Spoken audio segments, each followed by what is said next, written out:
Agenda. And what is on the agenda is roll call, pledge of allegiance, public comment, and then the general obligation bonds and Rosemead and Arcadia satellite sites. There's also an action item on that. I can find the agenda and try to pull it up. Alex is not able to join us today, and Mary is also on a vacation day. So Candace and I are doing tag team. So I have the agenda open. If it helps anybody, I can. If no, I can share do the it. Screen or something. I can do that. What I need to do is maybe I'm in vacation mode because I thought I saw it and then I didn't see it. Yeah, no, she did. Hang on one second. I should have pulled this up ahead of time. Erica and Candace and Richard, what's your best guess for how long this might take? I'm thinking 3 hours. No, just kidding. We have it scheduled for 2 hours, but that doesn't mean that it's going to go the whole time. Hey, David. Nice to see you. Hello, nice to see you. Hey, David. Hello, David. Just looking for the agenda. Well, I think what I'll do is I'll go ahead. I have it. I have it up. Okay. Let's see here. Do you want me to share? I don't know if I can. Yeah, you can share. Thank you, Tammy. Okay. Okay, so why don't we call the meeting to order? Okay. And today is November 4th, Board of Trustees study session. And let's have the roll call. Who's taking the roll call? Well, I guess I can. So I'm going to do it as I see you on my screen. So Trustee Berlinda Brown. Here. Trustee John Martin. Here. Trustee Tammy Silver. Here. Trustee James Osterling. Here. Trustee Anthony Fellow. Here. Trustee Linda Waugh. Absent. Trustee Sandra Chen Lau. Absent. Student Trustee David Ramirez. Here. Great. Thank you. And may I ask David, please, if he would lead us in the Pledge of Allegiance? Yes. Of course. Oh, we miss Alex and his flag. Yeah, we don't have the flag. Sorry. Well, just assume it's to your left. Straight ahead. All right. Well, if you would put your right hand over your heart.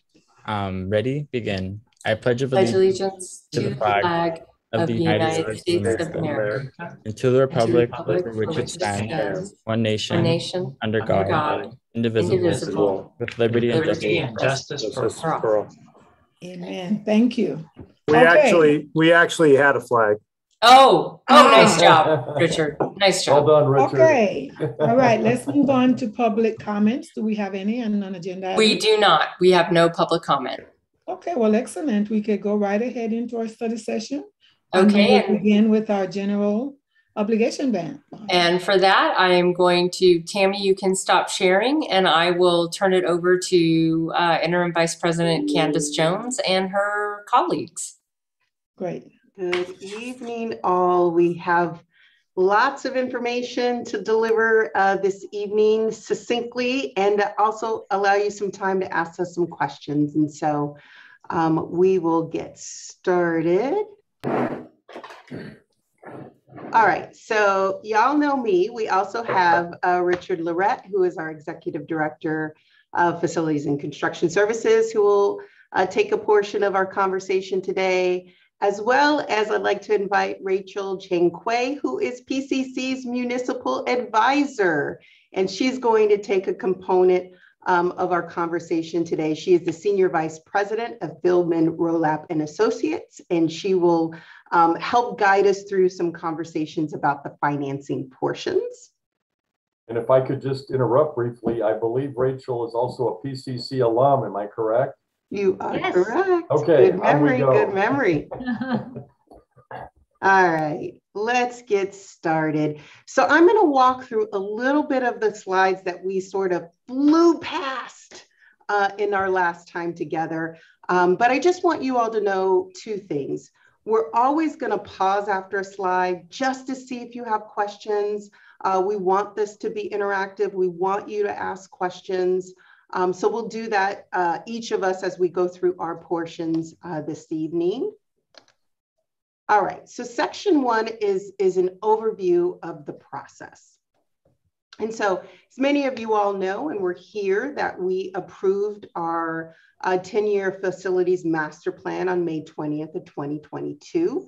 Yay, that was a big moment and movement from the college and you all to get us through that process and to get a actual approved document. And so, of course, with any FMP, there is some financing considerations, which are usually given by an issuance of a general obligation bond, so a GO bond.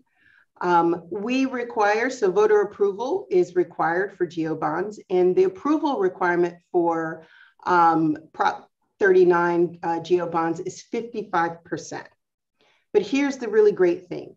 PCC has only one GO bond authorization, which is our Measure P, which we just finished out. We just had our final Measure P meeting, and it was actually supported almost by 70% of the voters in March of 2002. We have 2 election dates that are upcoming that PCC consider placing a GO bond on the measure ballot, which is the June 7th, 2022 date. I've highlighted the November 8th, 2022. We think that might be based on our timeline that we'll cover in just a second. That might be a really great recommendation for you all. And so we want you to kind of keep that date in mind. But again, the will of the board, if we want to go earlier, we certainly can. If you will recall, when we sold our COP, our certificates of participation issued in March, that financing project for the Serafian building was actually a short dated option. And so we expect to pay off, or we had planned to pay off our COP with the GO proceeds. So it's important that we keep that in mind. The whole financing strategy around the COPs was based on the understanding that we would pay it off with the GO bond. Yes, sir. Candace, just a quick question or observation. Can you remind everybody on the call the dollar amount of those COPs that we took out and in anticipation that they would be repaid from a GO bond? Oh my goodness, I feel like they were 20. Rachel, do you know off the top of your head? Yes, we have a specifics on a later slide, but to answer that question, we issued $28.785 million. That same amount remain outstanding currently. Thank you. And also I wanted to note for the record that Trustee Watt joined us after roll call, but joined us at about 5:05. Thank you, Trustee Austin. I do. Yes, I've made a note. Thank you. I do have one quick question, just a concern. I know that we have been having a little problem with the community regarding redoing our a portion of our master plan. And I am wondering, how is that going to impact what we are doing, if it's going to happen at all? We actually have a section of the presentation. So if you wouldn't mind, Trustee Brown, if I can hold your question, we actually have slides to talk to that. Okay, good. Thank you. Trustee Silver? How much was the bond for in 2002? Oh, the Measure P bond, Rachel, I know it's on 150 million. Thank you. All right, team, here we go. So we have some planning process and some phases that we need to go through in order to achieve the timelines, as well as prepare ourselves for the bond measure in 2022. And the first part, and really where we would like your direction, is on beginning and kicking off the feasibility study portion. So the first part of the project is really for us to understand and do some surveying of the community, really determining what we believe our election timeline is going to be, our bond amounts, our tax rates, any sort of the political landscape things that may impact our voters in terms of supporting a bond or not supporting a bond. This is the time that we gather all of that information. Once we have that, we also draft a bond project list and fit that and think about some possibilities for what we're actually going to go for, the total amount, and what we're going to agree to that would be in the actual first phase. Once we do that, we're going to move into that consensus building and then building a strong measure, which is just preparing, working with our municipal advisor, our bond counsel on preparing the actual resolutions, drafting the ballot question, finalizing our project list and our bond amounts and our tax rates. And then we sort of kick out into this advocacy piece, which is really sort of the, where we lead over to our foundation to really help with a, fundraising and direct mailing and media and website and phone banks, again, to build that support for the bond initiative for the potential November date. So what I'd like to do is just walk you through what a draft timeline looks like and where we would come back and present feedback and options to the board for their direction. So this is a sample November 2022 election timeline. So we would be assembling our team, which is getting, an election representative, a campaign specialist to help guide the college through the process, as well as our advisors. We internally would start building and developing our facilities projects list, which really map back to the facilities master plan. We'd start drafting that bond measure feasibility survey that's going to then go out to the community.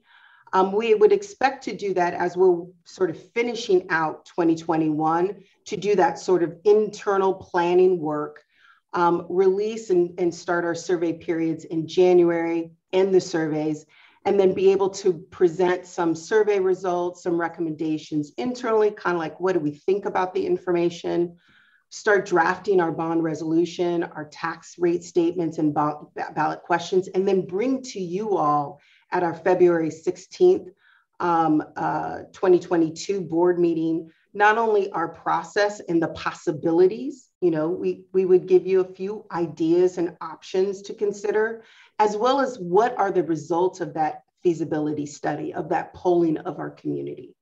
And then from there, we would start some educational outbound, again, consensus building. We'd ask at that February meeting, we have a decision. We can actually survey the community twice, or we may, based on the original data that comes in, we may be totally fine with the initial polling results.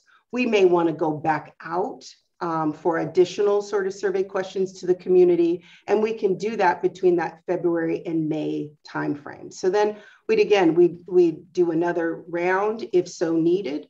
We do some more outreach and consensus building. We'd present back in that May 18th of 2022, our second polling round to you all, as well as our draft GEO documents for first read and feedback. So it gives you some time to have, again, another study session around that, get some feedback, make the adjustments necessary. We would hope then to adopt the resolution calling for the election in the June 15th, 2022 meeting, which then will allow us to then begin our advocacy. Our deadline for us to actually, for the college, to submit all the election documents to the county is August 12th. So we'd have plenty of time to do that. And then we'd really kick off that campaign in terms of creating advocacy around the bond initiative, which ends with our election day on November 8th.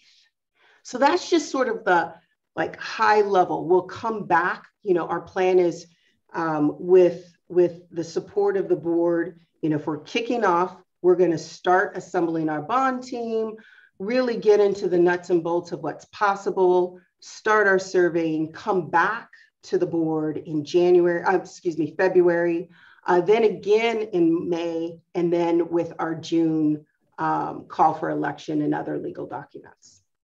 So I'm going to pause for a second. Trustee Martin? So when we did the COPs, we knew that there was a time parameter when we could have a geo election. Can you remind me of the extremes on that?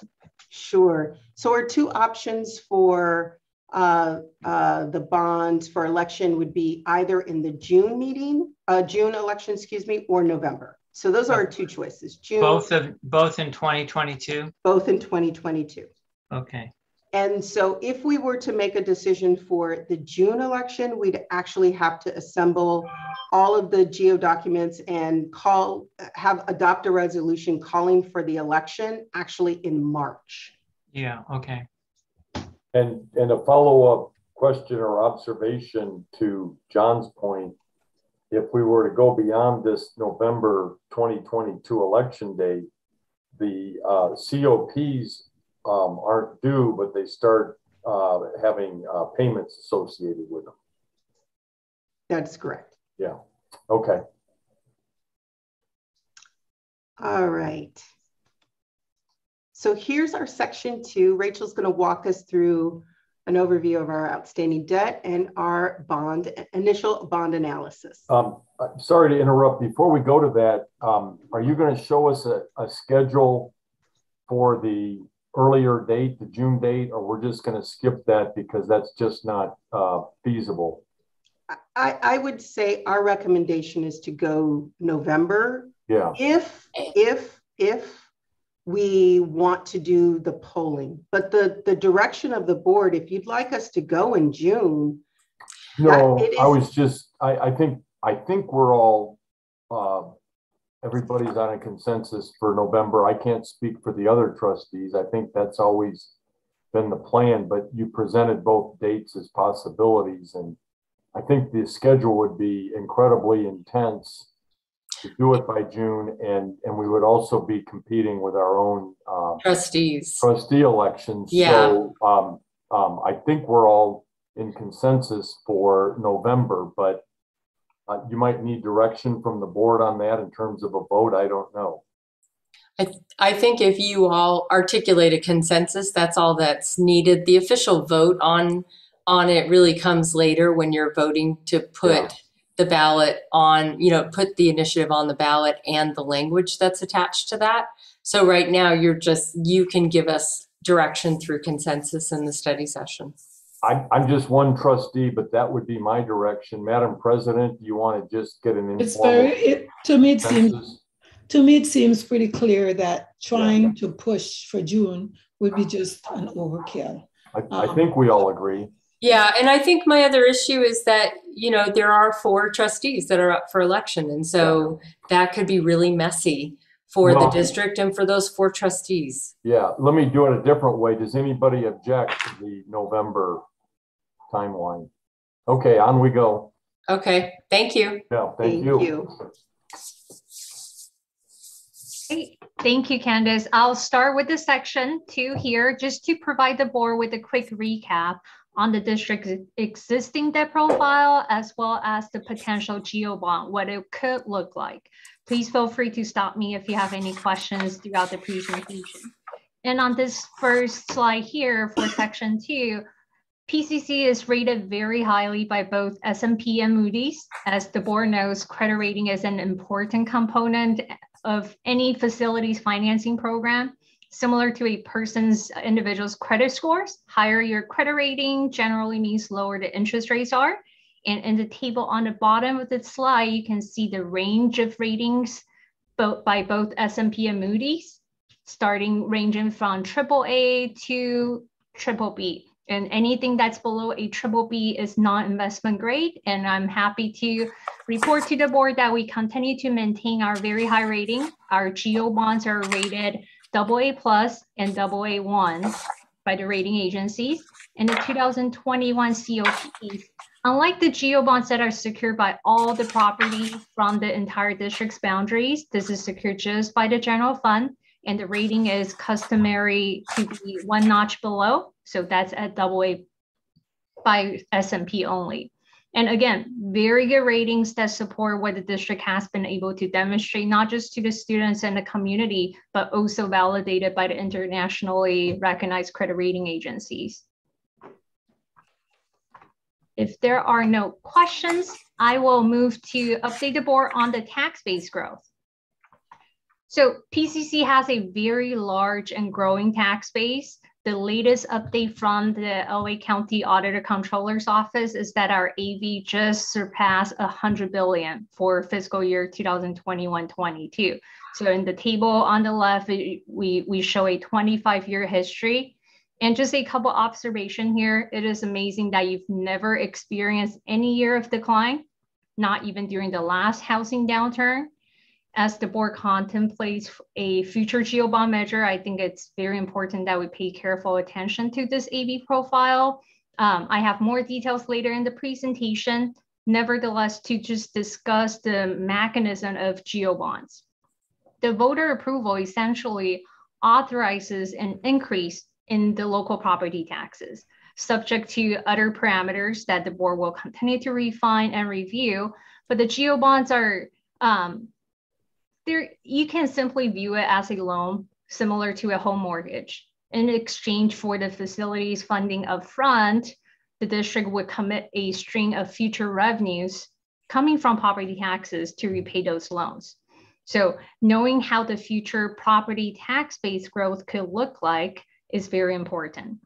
So while a large base help us really weather any storms there might be in the future, it also takes a lot more, for example, new development for a 100 billion AV to grow by 4%, 5%, or 10% a year, as we saw during the last housing cycle when our tax base was only half of what it stands right now. And lastly, on the lower right-hand corner, you see some additional calculations for statutory bonding capacity. So as a community college district, the state of California sets a limitation on the maximum amount of GO bonds you can have. And that amount is calculated by multiplying your total assessed value, 102 billion, by 1.25%, the debt limit factor. And you arrive at the gross bonding capacity of roughly 1.3 billion. And you also net out what you currently have outstanding from Measure P. So we're looking at 1.2 billion as your net statutory bonding capacity. These figures does not limit or obligate the district when it comes to your future GO bond planning. It's, however, just another important piece of statistics that we wanted to provide a recap and update to the board. If there are no questions, here's the overview and some of the questions raised by trustee earlier. We summarized them here. You have, first of all, the debt outstanding on your Measure P GO bonds. You have a total of $59 million of Measure P bonds outstanding. We have been a good steward of taxpayer dollars, and we take advantages of lower interest rates when palatable to refinance these debt. So Measure Ps, though the original series were issued back in 2003 and in the early 2000s, the three series outstanding right now are only the refinancing bonds that we issue in 2014, 2016, and most recently 2020. And as we continue to monitor for interest rate movements, we'll certainly update the administration and the board if any refinancing makes sense moving forward. Also, we summarized the numbers for the 2021 COPs that we issue and closed in March of 2021. So the original principal amount is 28.785 million. The same amount remain outstanding, understanding the plan contemplated at the time is to consider a future GO to prepay it. And that date we have contemplated is August 1, 2023. The district will get to utilize general obligation bond dollars to prepay it without incurring any annual repayment obligation. So that is a date to keep in mind. And we plan for that date, understanding that we will have some flexibility as the board contemplates what date to move forward with for a potential GO measure.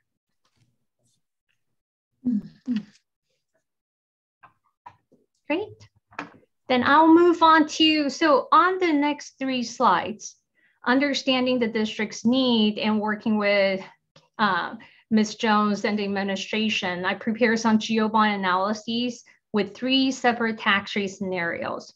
I know there are a lot of colors and numbers on this slide. Before I walk through them in detail, I would like to first note that these by no means should be considered a final numbers, and there are a number of factors that we should continue to monitor. And as Ms. Jones noted earlier, that bond measure feasibility survey will also give us a lot of insights as to what the tax rate should look like, as well as the facilities master plan play another integral component as to how you phase out your future series.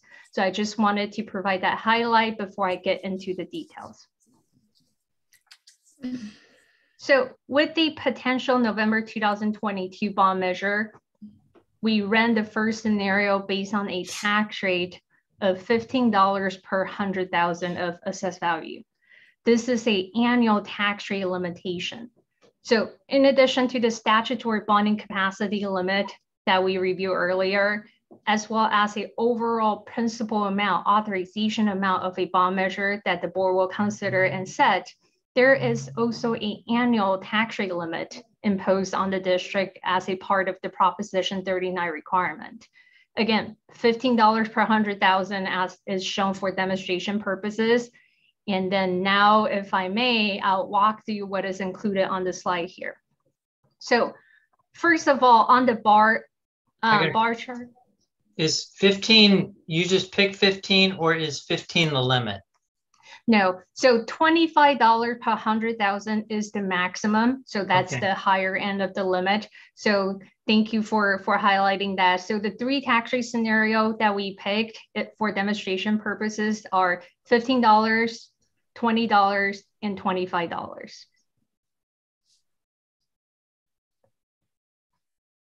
So just to walk through the I'm sorry, but this chart is just for $15. That is correct. Yes. This particular slide has all the numbers and charts for just the $15 tax rate. Okay, so we're going to see 2 more in a minute about. Correct. Thank you. My pleasure. Again, top graph showed the aggregate tax rate. So to access the bond program this size, it is customary for districts to issue multiple series of bonds over a period of time. The different color bars represent the tax rate or annual property taxes needed to repay each series.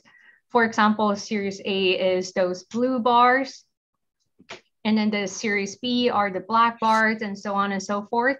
The red line shows the maximum tax rate under this scenario being $15 per 100,000. And you can see just conceptually how we would layer the tax rate to make sure that you can continue to access them, understanding that there's legal limitations. If you go above the estimated tax rate, or I should say legal maximum, the district would be prohibited to issue future GO bonds. And so the results are shown in the table below. Again, 4 series of bonds being assumed, not to say this is the number we should continue to assume, but hopefully having the facilities master plan will shed more light as to how much and what a phasing we should assume moving forward. But assume that we go out for a November 2022 election. These series would be issued in 2023, 25, 27, and lastly in 2030. Moving on to the par amount, that's the principal amount of the bonds. No particular reasons behind the par amounts, but to generate roughly $100 million equally for each of your 4 series, which total up to $423 million under $15 tax rate. The next row shows you the amount of project funds available after paying issuance costs and so on. That's estimated at $420 million. We also show you the final maturity dates here. As you can see, there are no more than 25-year bond term for each of the series. And this is very conservative considering that GO bonds can go up to 30 or 40 years for their term. Lastly, many issuers look to the debt service repayment ratio for evaluating their bond program. It essentially represents how much does it cost to repay every $1 borrow. As you can see, the repayment ratios range from 1.5 to 1.79 to 1. So I have a footnote, and I want to spend a little of time as we continue to refine them. So these are projections, and these are estimates based on what we project at this point in time. A couple important pieces of those estimates include tax base, future tax base growth, and interest rates. So first, on the assessed valuation, we're assuming the AVs will grow by 3% each year moving forward. We believe that's conservative given that your 25-year historical average is over 5.7%. Next is on the interest rates. So interest rates, we also have some cushions built in there for running these numbers. And these are based on a 15-year single A rated average interest rate. So your double A rated interest rate would be lower, but then at the same time, while rates are still near historical low, we continue to see them trend up throughout the year. And as you may read and hear from the news headlines, many are expecting the interest rates to continue to rise in the years to come.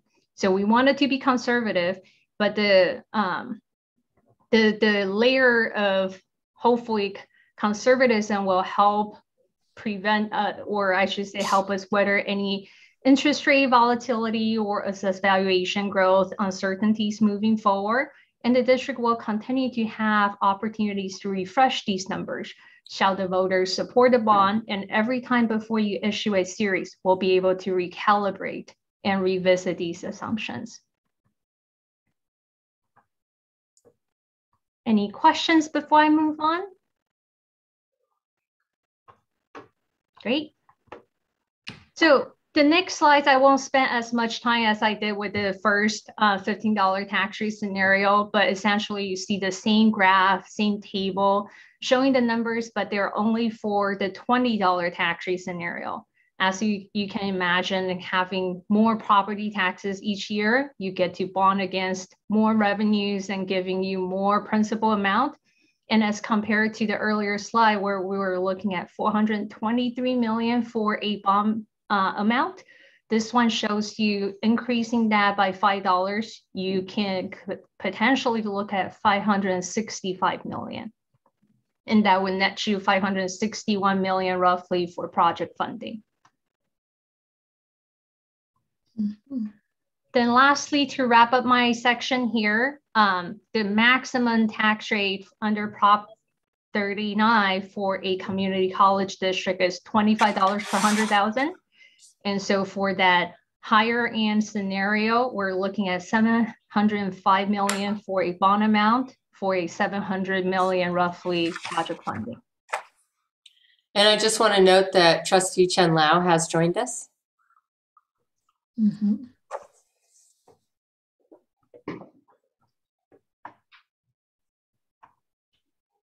Okay. Okay. All right, if there are no other questions there, we can kind of move into our next steps section, which we have two pieces that we need some feedback on. And so Richard is going to walk us through two decisions and direction from the board we'd like to chat with you all about, and which is really around the location of the pool in our current existing approved facilities master plan and some of our parking needs, which may drive us to make some different decisions around that project list. Both of those pieces, as we need direction have a direct impact on our the district's environmental impact report. So we are in process and have a contract with a firm to do our EIR. So these things are sort of tied together. Not only is our bond decision today in direction around the November 2022 election is really important. It's also important for us as we think about starting that project list and figuring out what pieces need to come. The pool location and our parking needs are really, really important. So Rich is going to walk us through a couple scenarios that we would love your feedback on. Thank you, Candace. Good evening, trustees, colleagues, and guests. As we go to the next slide, we're going to see this is currently the layout of the campus. During our facilities master plan, there were a number of capital outlay projects that were discussed. One was the replacement of down in the southeast corner, Science Village being replaced by a new pool and locker room. And there was also discussion of increasing lot 4 parking to meet the needs of the facilities master plan expectation that we were going to need an additional 700 parking spaces on campus to meet our growth and needs. As Trustee Brown asked us earlier, or brought to our attention earlier, there was some concerns from the community about our Del Mar frontage. With that in mind, if we go to the next slide, we reached back to HGA and started having a conversation about zones and parking and the possibility of modifying the facilities master plan. And as Candace has brought up, this is kind of critical to getting our environmental impact report for the entire FMP if we're going to be changing some components within the FMP. So as we look at parking, as I discussed, we originally were talking about needing 700 spaces for growth. Since that conversation, we have also looked at the impact of what we're going to be losing from the potential STEM building, the future growth of the natural sciences and medical on the east side of campus. That impacts and reduces our parking on lot 6. Mm-hmm. And then also we were talking about impacts to the southeast corner with the pool, and did that really make sense? So if we go to the next slide, we can take a look at, these were kind of estimated areas that HGA has looked at where we may gain parking, especially if we go to subterranean, and what those costs per square foot are on the subterranean parking to make up those deltas. So currently, if we look at what our deltas are, and we look at some of the possibilities of gaining spaces, we cooperatively are looking at that southeast corner and realizing that that probably is not an advantageous place for a new pool and locker room, just because of traffic patterns, drop off and pickup for teams, visiting teams. In addition to that, lighting and noise factors that we do see the community has concerns over. So what we're asking the board to start considering is looking at a 30,000 foot view of the current facilities master plan, which is, we know, is a living document. And as the college's needs change, so does the master plan. And we were looking at possibly changing out the pool location and either maintaining the pool at its current location. If we go back 2 slides, Candace. Oh no, we can stay at this slide. So you can see we originally had put in the center of campus, there was a new academic building planned in the facilities master plan. That was going to extend farther to the east towards the pool in Lancers Pass, and that would then need the pool relocating to that south corner.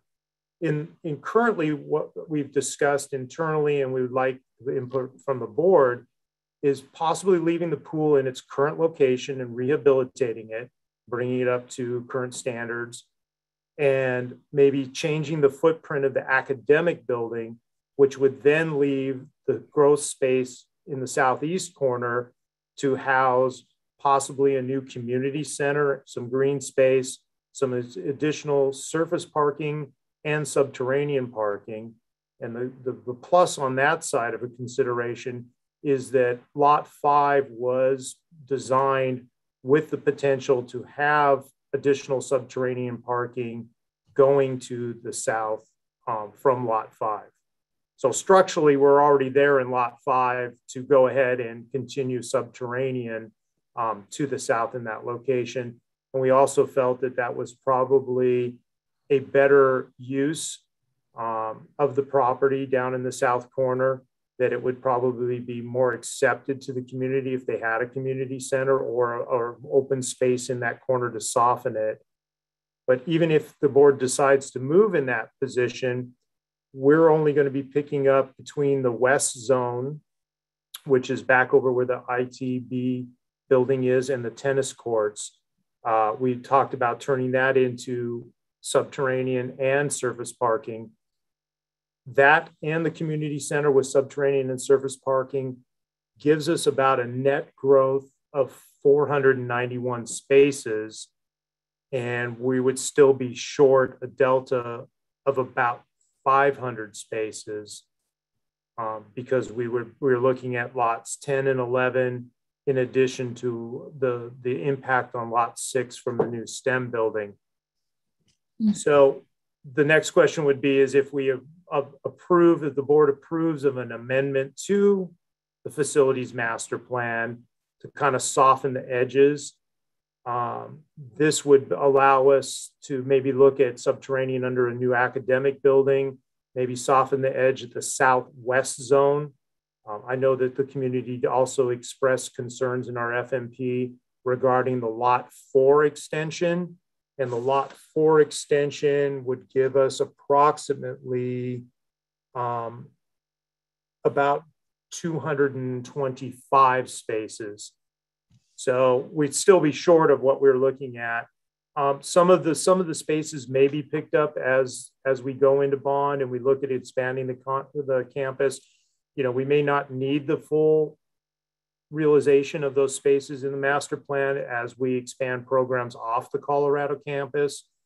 We don't know quite yet what the impact from Metro bringing in the bus line on the hillside is going to be. And, you know, the college can always look at some sustainability side of this and some initiatives of rideshare and possible additional shuttles to kind of alleviate that delta of the parking spaces. So a couple big things there is, one, we're asking the board to consider an amendment to the facilities master plan on these small areas so that we can move forward with the environmental impact report, which will be necessary for us looking at the big term thing, long term here and going to bond. And the second thing would be is, you know, just in the background, the consideration of, you know, how do we make up the delta on the parking spaces? So I see I got questions. Yeah. I don't know who was first. Yes. Erica, do you know who was first? Or well, I'm just going to take them by who's on my screen in what order. So I'd say Tammy, Sandra, and then Linda. Correct. I see the same. So okay. Tammy, I guess you're up because you were in the corner. Okay, thank you.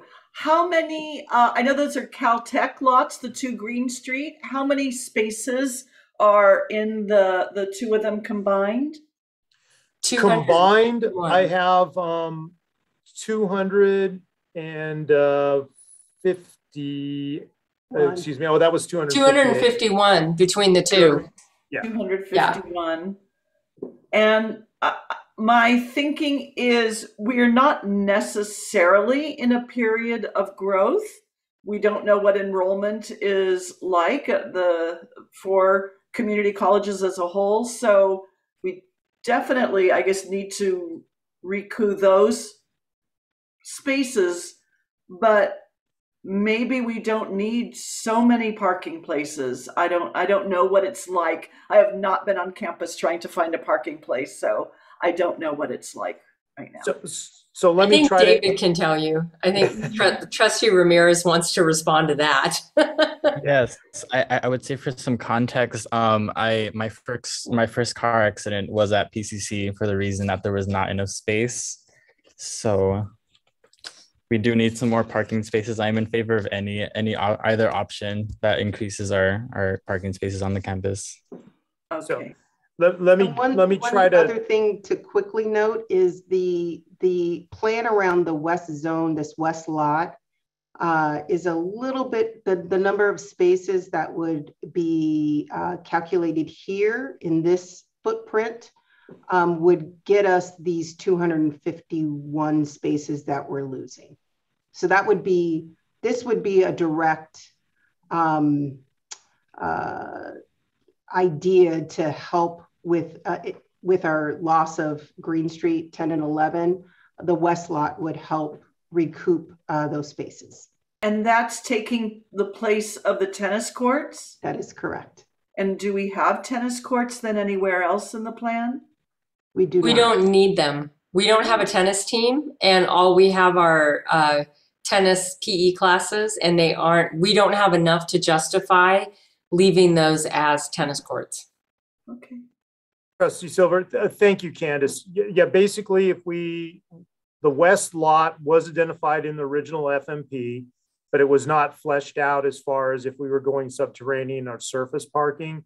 We would need to go subterranean and surface parking to make up roughly 258 spaces on that footprint. Thank you. So the only amendment, well, it's not really an amendment, but the only fleshing out would be is the west lot would need to be subterranean and surface. In the FMP, we just generally, 30,000 foot identified it as a potential parking area. Oh, sorry, one last. Why are you choosing subterranean instead of above ground garages? The neighbors seem to dislike the thought of having more multi-level parking structures here. Okay. Thank you. Yes.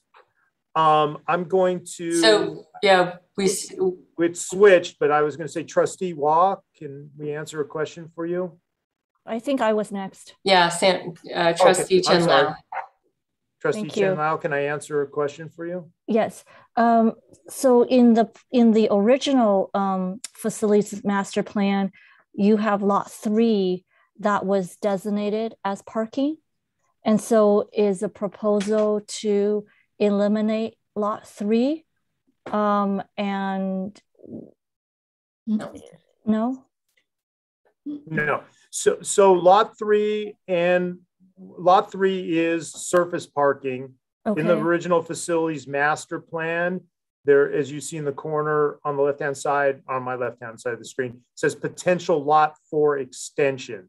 So that we were potentially talking about extending lot 4 as a multi-story on that corner. And that, according to our lot 4 extension above grade, was only going to give us 112 new spaces.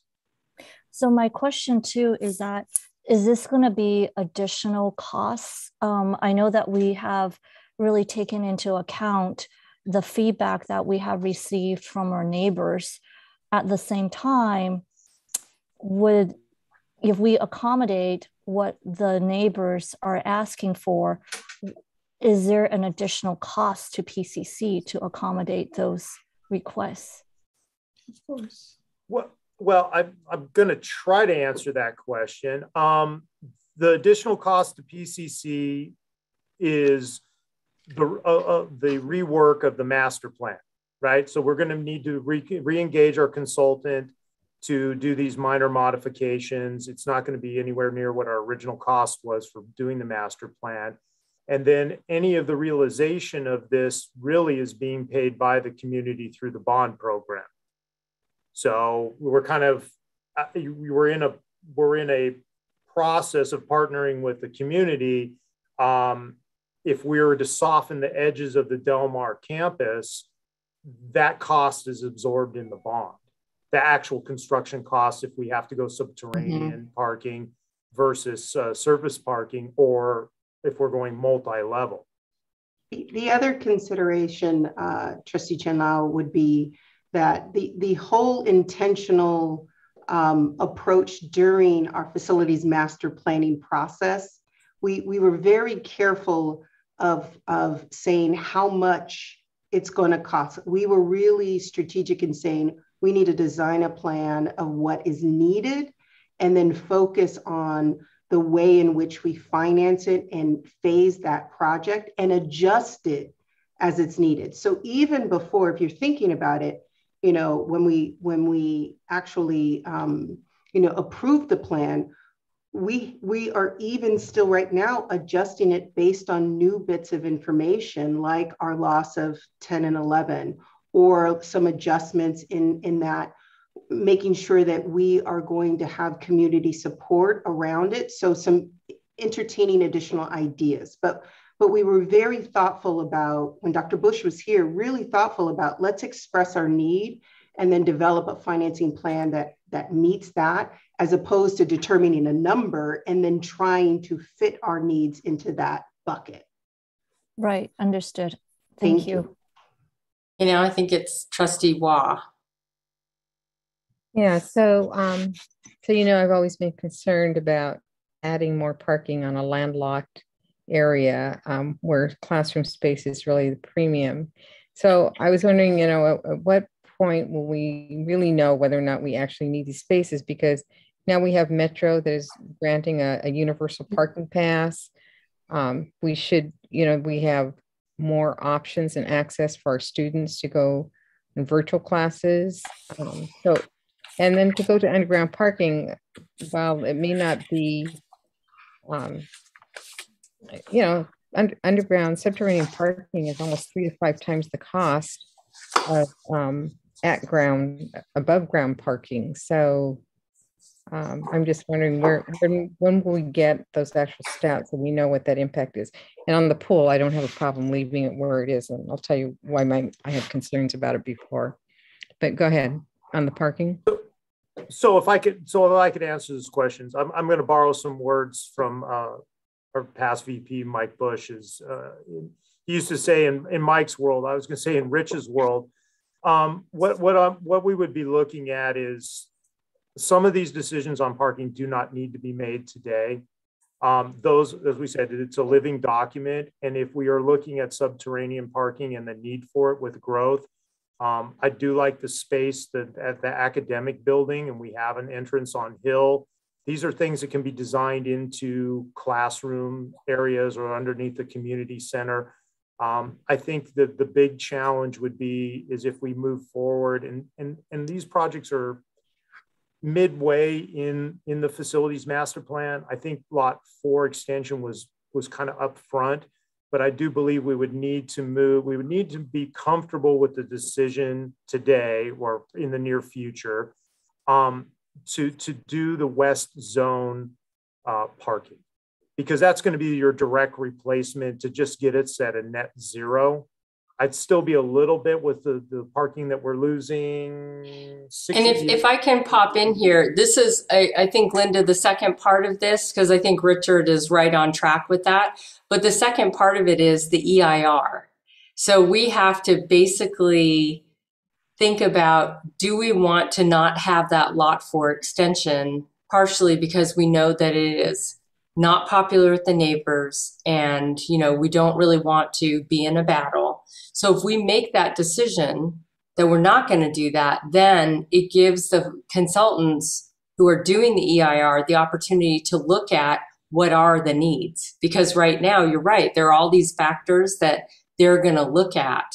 But what we need to know is, you know, and it's not, quote, a formal decision, it's more of a, what is the consensus of the board? Because if the consensus of the board is, we don't do that lot 4 parking extension, that's a really important piece of information to give the EIR consultants. Mm-hmm. So if you don't do that lot 4 parking extension, then what would it be? Because that's where the tennis courts are, right? No, that's the extension of the parking structure that would extend into where lot 3 is. Into lot 4, okay. I'm right. So that's, yeah. So then the next question, so if we say, okay, you know what? Feedback, not going to do that structure, lot 4 structure expansion. Okay, program EIR, tell us how many spaces we need, knowing that we're losing the we're losing the Green Street parking spaces as well. We don't know that. might come out of the EIR that it turns out maybe it is just that tennis court parking, surface parking. We replace the green street spaces and we're okay. That's what we need that EIR to do. Okay, I'm just concerned. I mean, I don't know how accurate this this diagram is, but it looks like almost what 25% of our space is parking, which just concerns me that, you know, that I hope that we would be investing more in the study area. And then I do like kind of leaving the pool there if you don't really have to move it. And I think even since I've been a trustee, I think we put considerable improvements even through Measure P into that pool. So just to move it to well, the pool needs to be replaced. We're not using it right now because it would cost Richard, what, $1.5 million to fix. So we're not using it. Yeah, it's one to two. Yeah. I mean, 1.5 to 2 million. To 2 million to fix, because we could spend a lot of time on that too. So the pool has to be redone one way or another. So the question then on whether or not the pool should be moved it's not, so the cost would be the same to us because we're going to really have to rebuild the pool. Is that correct? Exactly. Yeah. We have to so whether we move it or not, we can leave it where it is. That's not a problem. Again, that's responding to feedback from the community. But it has to be redone either way. Okay. All right. The only one additional piece, Trustee was, this is an existing lot. Lot 3 is an existing lot. This is describing an extension of lot 3 pushing out. We're losing a lot here in the footprint of the STEM HS building that's not being described today. So really where we're gaining, we're losing a lot here to gain the lot here because these two lots exist today. And then the potential addition of some additional parking is on that southeast zone. So Candace, are you saying that where it says STEM HS, so that's because there's a lot that connects to lot 7, right? This is lot 6 today. Okay, all right. This footprint. Okay, I see. Okay. And then so now I think it is Trustee Brown, and then Trustee Ramirez, Trustee Osterling, and Trustee Fellow. My question was answered, was about the pool, and you made it clear that we will have to invest one way or another in the pool. Mm-hmm. I do believe that if we're going to invest in the pool, well, I'm not sure where we would put it. It probably is the best thing to keep it where it is because we need our community. So if it's $1 million to replace it, well, so be it. But I'm in favor, if that's the case, to just leaving it there because it's going to be a tight one trying to find another corner. Yeah, exactly. If I may, it's going to be significantly less let's just call it, if it stays where it is, it will be rehabilitated. Versus if it goes to the southeast, we are talking new construction. So moving it to the southeast will cost more than rehabilitating it in its current location. Okay, Trustee Ramirez. Thank you. And I definitely am in favor of keeping the pool there with the potential southeast expansion there. I don't know if I fully understand the decision to only pursue subterranean parking structures. And I'm not insinuating to ignore our neighbors' concerns, but was that a deciding factor? And is there room to maybe see if there's a compromise there? Because as I see it, I thought that seems to be the way that benefits students the most long term. But I just wanted to get some more context. So Trustee Ramirez, if the question is the reason why we've walked in the direction of a potential strategy of subterranean is by building up, we tend to get a lot of pushback from the community that surrounds the campus who actually need to support us in the GO bond. So we're just trying to be cognizant of the feedback that we receive from not only the city, but also from our neighbors. So one strategy to do that would be to lessen that impact is to go below ground. Similar to lot 5 today. So if you think about when you enter, if you ever park and you enter on the body side and you have the option of going down to the basement level, that's normally where staff park, and then it rises up. Similarly, we'd have a strategy on this west lot, and potentially in the future, if the EIR demonstrated that additional parking was needed, we could do that below the academic building. These lots here, 1 and 3, would continue to be surface lots. Does that help to describe? The only real issue about building up is there's a lot of, subterranean, to Trustee Wah's point, is expensive. So it's what do we want to pursue as it relates to managing expectations, not only of our community, but the community that we live within. Also, Candace, if I could add, please. You have potential, when we do subterranean, we always have potential to come back, like in the case of the academic building, and put academic space on top of, or if we do something down in the southeast corner, you would have a community center. So it allows you, by going subterranean, it allows you to have other use above ground over the same footprint. Which is important in a landlocked situation. Okay. Trustee Ramirez, were you done? Yeah, I think that did answer my question. Thank you. Okay. Trustee Osterling, then Fellow, then Silver. Thank you. First, I want to thank everybody in the administration for being open and flexible to listening to community concerns, trying to respond to them, and potentially making adjustments to a master plan that we had already approved. I think it's a good thing to do. And I just wanted to offer these following. First of all, a question: when do we lose our leasehold rights on the 2 parking lots, 10 and 11? So technically, we lose them in the year 2042. Okay. And so right now, what we are doing is we're about to enter into conversation with Caltech about them buying us out of those leases because they have already made designs, and I believe even created designs, one building for them on the south lot, and they have already leased the north lot to the Carnegie Institute because they're moving part of their operation here, and they're building a building. So we have reached out to them, and we are doing our due diligence to understand what the economic impact is for our college, so that when we have those negotiations with Caltech, we have information we need to understand what it is we want in return for releasing them from 2042, which is 21 years from now. Yeah, thank you for that. Okay, so I think I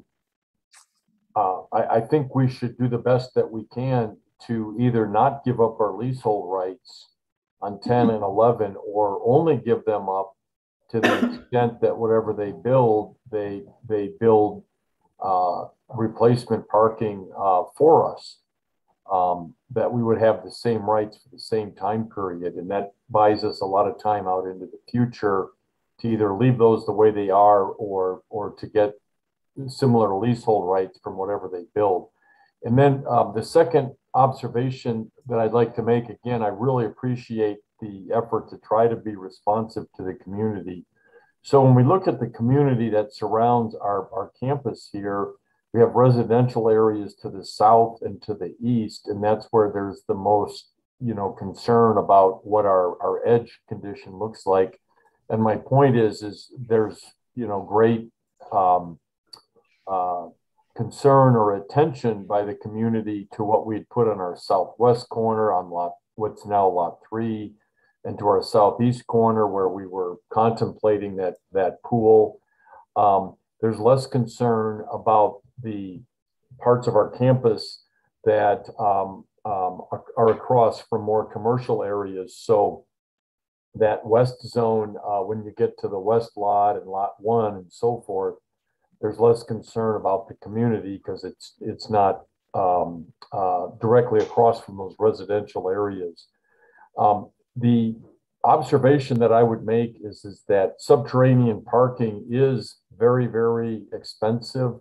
But when you get onto a tight, really urban type campus like we already have here, the expense is warranted or necessary within reason to accommodate the parking that we require.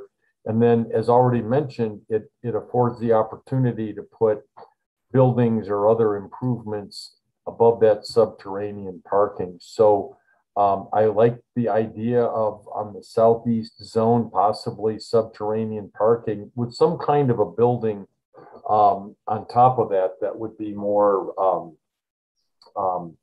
acceptable to the community than the pool that was planned there. And same thing over in the southwest zone, if we did subterranean parking there with perhaps a building on top, that they might actually really appreciate that being a much better appearance to our neighbors to the south. And I think there'd be less resistance to above ground parking, which is less expensive in that west zone or the current tennis courts. So those are just some observations. And again, thank you for being flexible on a plan that we've already approved and trying to improve upon it and be responsive to the community. And also, you know, keeping the pool where it's at and adjusting the academic building there, you know, I think plays better with our taxpayers versus moving the pool, despite the fact that apparently there's significant cost to leave it in place and improve it. I didn't understand that, and without getting into it at great detail, what is it about the pool that basically in its current location needs to be, sounds like, rebuilt? Richard? Certainly. So in the current location, in the current condition, the pool has the original plaster, which has deteriorated to the point where the health department has come in and said we need to replaster. The larger problem is like the cantilever deck has failed. So on a competition pool, you have spillways so that the pool doesn't create waves. And over those spillways is the cantilever deck. So it kind of goes out over the spillway and covers those spillways. There looks like there was possibly a design flaw or not enough space was given between the exterior concrete face and the reinforcing steel. And so basically, I think I've previously shared some photos where I have giant chunks of concrete from the deck falling into the pool. So we're talking about demolishing the entire deck of the pool and then doing some structural mitigation to the spillways and then repouring that, in addition to emptying the pool, redoing the expansion joint that's in the pool, and then replastering it. And then we're getting to the point where equipment and heaters, we're getting to end of life on all of those components too. It still is, I mean, it's the modernization or rehabilitation of the pool will be significantly less than replacing it, and significantly less downtime too on the program than relocating it completely. Thank you. Okay, Trustee Fellow and then Trustee Silver. You're muted. Thank you very much. I've been listening to comments the past hour, and two of the comments really struck a chord with me. It's from Trustee Silver and Trustee Waugh, dealing with future enrollments and the impact that could have on transportation. And I really would like us to have some projections for future enrollments. Enrollments are not good at most colleges right now, but I would like to have some future projections. If we if we could look into a crystal ball before I would move on a final project or design of a project. Right. And so I thought those were two of the best comments that really got to me. And also, the pool should stay where it is. Why aggravate the neighbors? And the parking can go underground. Thank you very much. Okay, Trustee Silver. I just wanted to us to remember that the reason the pool was moved to that corner is because it was going to be a whole sports complex. And I am just wondering, we have so many nice things we're doing with underground parking, and to retrieve that concept of a sports zone and all the rest of the campus is academic. I'm just wondering if there is some kind of compromise we could reach with attractive landscaping, maybe doing something with the current cement wall that would allow us to do that, because colleges and universities last for centuries, and it would just be a pity to make do with something that isn't quite right if it could be made correct and right. Well, I absolutely hear you. And in my ideal scenario, we would do that. However, the neighbors, it's only partially about how it looks. It's also about sound. It's about noise. It's about traffic. It's about a lot of things. And they were pretty uniform in their dislike for the idea of the pool there. And the fact is that when the original master plan was being worked on back in 2016, actually, correct me if I'm wrong, but I believe there was an attempt to actually have a sports complex kind of where the new STEM building, that extra one, is going in lot 6. And so there was much more of we need a sports complex. And so this was really not about creating a sports complex. It was really about needing to take down the W building, and thinking about moving the pool so we could have, the academic building in a different direction than how you see it on the screen now. But when it looked like the pool was not an ideal scenario, especially with the objections we were getting, it made more sense to figure out, okay, so if that's not going to work, then let's think about where the pool could be. So I hear you. I'm not sure it's the hill to die on. Okay. Oh, sorry, John. One more thing is, I heard Lyndon, that made me think about how much of our square footage is devoted to parking. And we have a multi-purpose community center as a possibility for that southeast zone. And is that, I didn't hear the community ask for that. I don't know if it's needed. Is that kind of a placeholder space that could be converted to classrooms as needed? Yes. Okay, We have thank some you. programs that run out of the W building, some dance classes and things that easily could come into the community center if needed.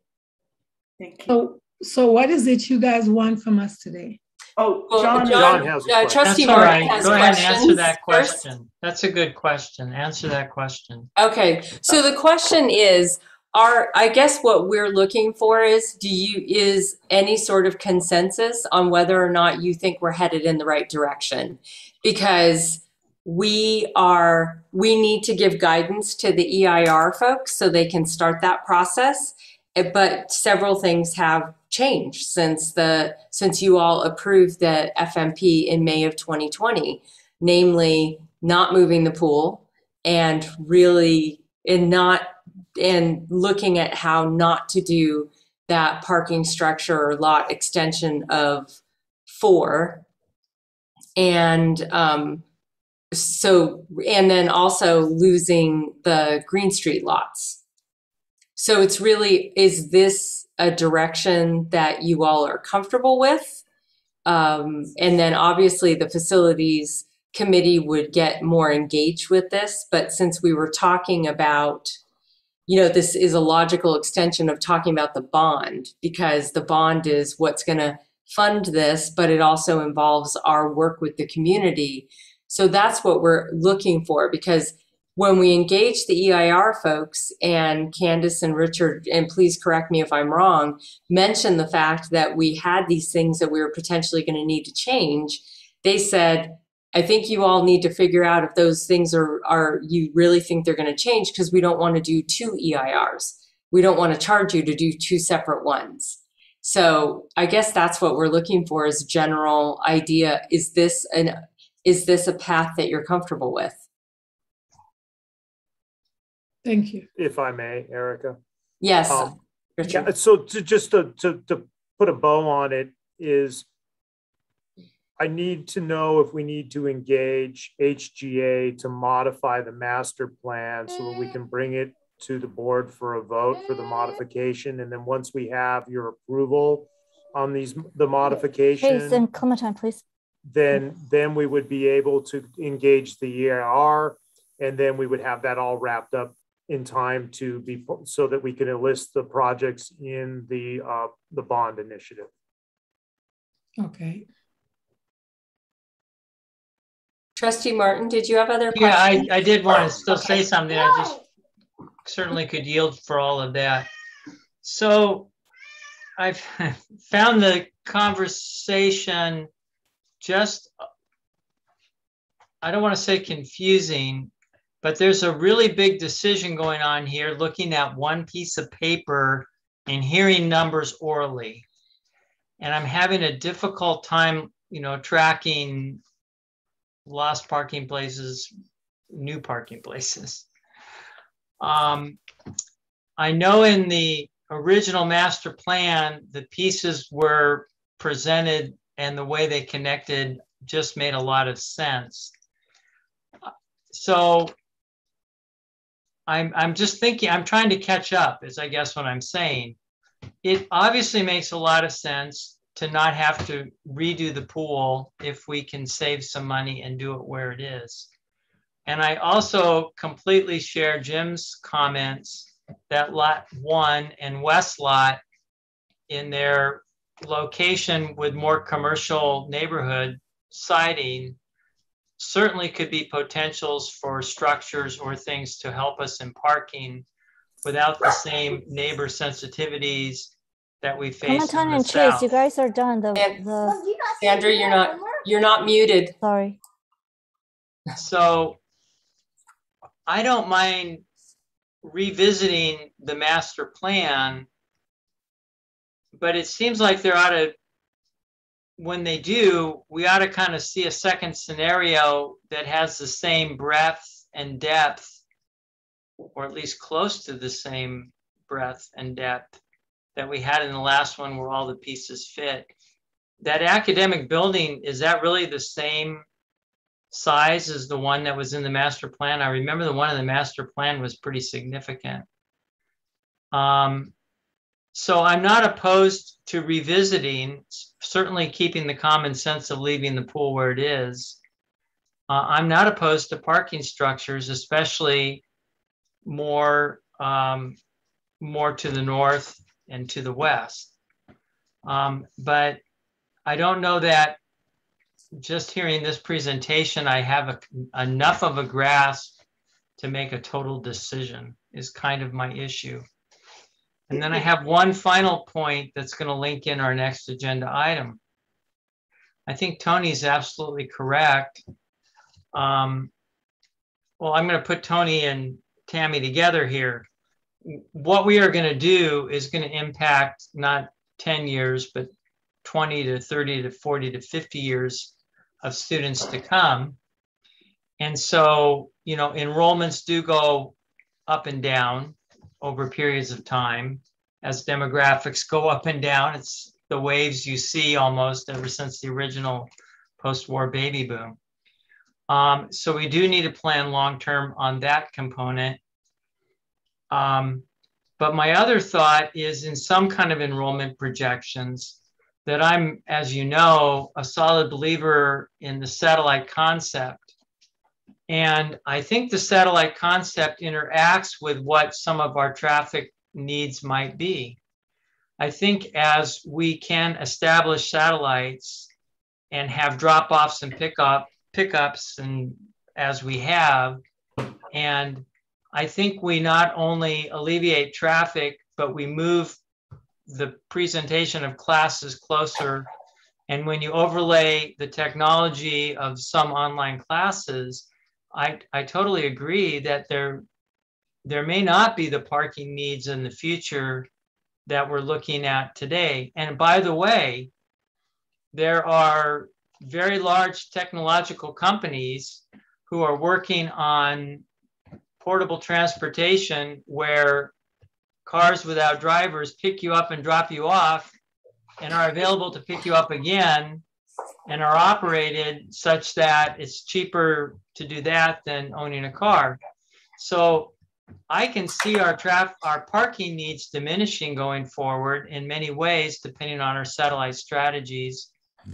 And I'm certainly agreeable to revisiting the scope of the plan, but I'd really like to see a revised presentation similar to the last one where shows how the pieces fit. So we can do that. And, we absolutely can do that. I'm just going to tell you that COVID makes coming up with demographic information and enrollment information virtually impossible. So we will do the best we can, but we are in unprecedented times. I think our numbers are going to go up starting in the spring because we will be 70% face-to-face and in trying to increase that number. But until the spring happens, I can't tell you if that's the case. And so I think we can do as close as possible. But I have to say that we're in uncharted territory in terms of guessing student behavior.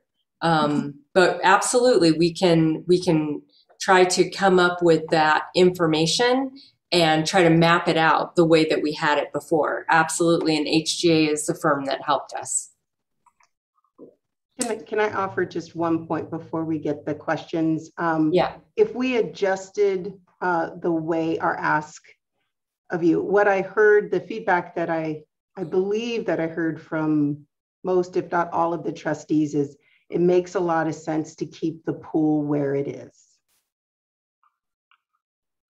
Yes. And if so, right, that's a direction that we can start making sure that if we can confirm that yes, it makes more sense to keep the pool in its existing footprint, that allows us to give some really great information to our EIR partners for the consultants and allow us to let the EIR to help us drive what our parking needs are for the campus.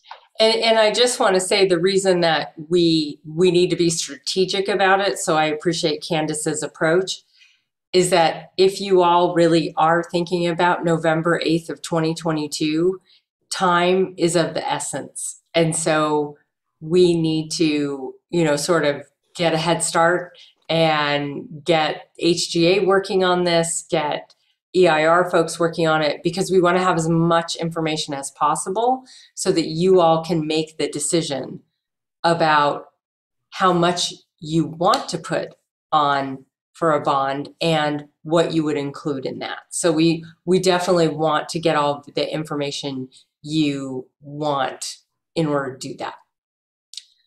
So Trustee Chen Lao, Trustee Brown, Trustee Martin. Thank you. That was my question, Erica, about the timeline.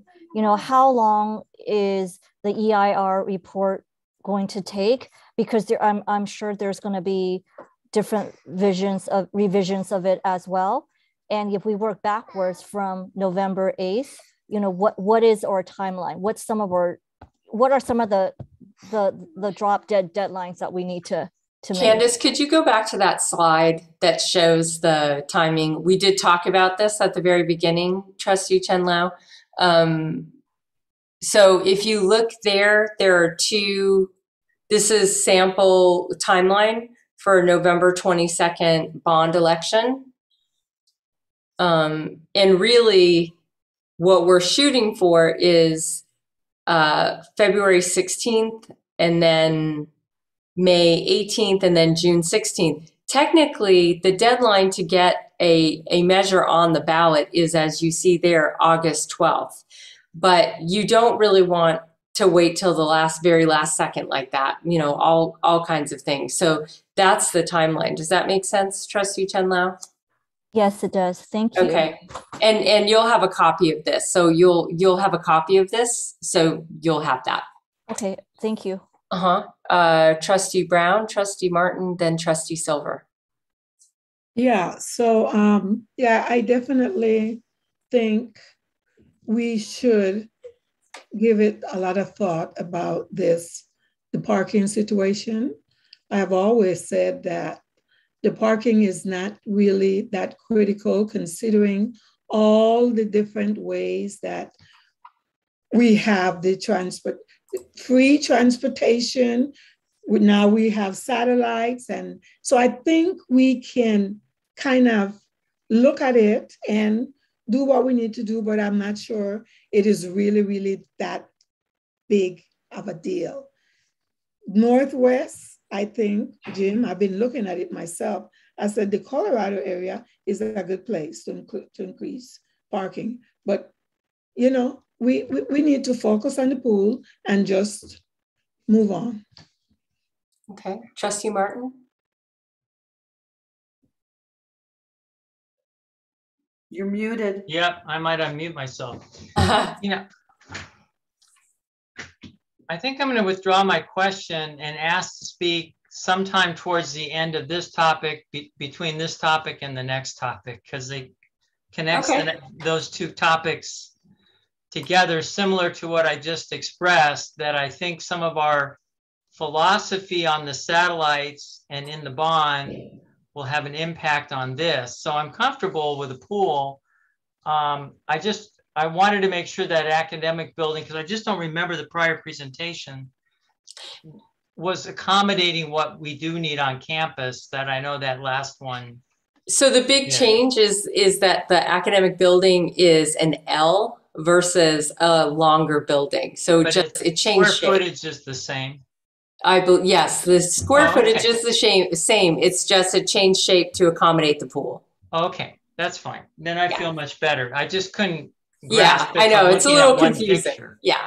All right. Thank you. Trustee Silver. I want to ask, is that little rectangular east zone a driveway? Yes. This zone, this is additional parking. This is like 12 spots that we will retain after the STEM building is built. Yeah, those 12 spots exist right now in parking lot 6, and you can't see them anymore because it's fenced off with the Serafian construction. And then when that's done, if that's our first building, then that would go into lot 6. I see.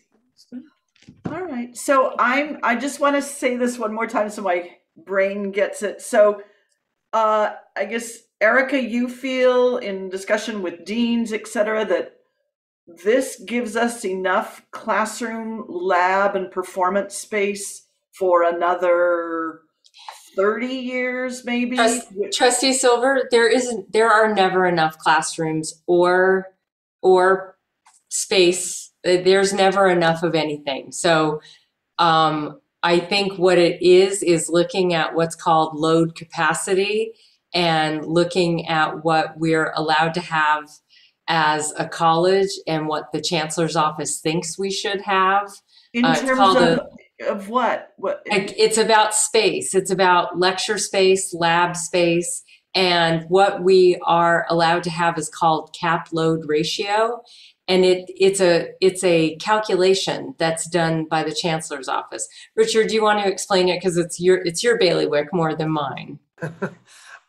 I wish I could explain it. I would refer back to HGA.